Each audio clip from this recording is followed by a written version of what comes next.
அப்படி கல்யாணம் பண்ணி யார கல்யாணம் பண்ணிக்கிறேன்? எங்க அக்கா வீட்டு பிள்ளை நான் கல்யாணம் பண்ணிக்கிறேன். அக்கா வீட்டு பிள்ளை என்ன ஆகுது? அப்படியாப்பட்ட பிள்ளை கல்யாணம் பண்ணி அப்படியே பிள்ளைக்கு என்னென்ன வேணும் தெரியுமா? நான் முறமாப்பட என் பிள்ளைக்கு என் பொட்டாடிக்கு என்னென்ன தேவையோ அரிசி தான் பருப்புனா பருப்பு தான். ஆமா நகை நட்டு காய்ச்சி பணம் ஃபுல்லா செலவு பண்ணி என் மாமனார் மயக்கணும் இல்ல மயக்கினா தான் சுவிட்ச் அங்க இருக்கும்போது கரண்டுக்கு தான் இருக்குது அப்படின்னு மயக்கி குடிச்சு எனக்கு ஒரு வேலை ஜாதகெல்லாம் பார்த்து 8 பொறுத்துக்கும் நல்லா இருக்குதான். 2 பொறுத்து ஒத்து வரல.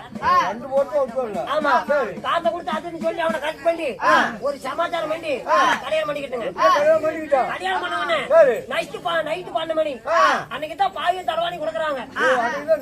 ஆமா படுத்துங்கிறதுக்கு சுத்தமான சில்லறையாட்ட மாட்டாங்க. நீ அழுப்பியாட்டம் பண்ணாத பாயும் தடவாணி முதல் இரவுக்கு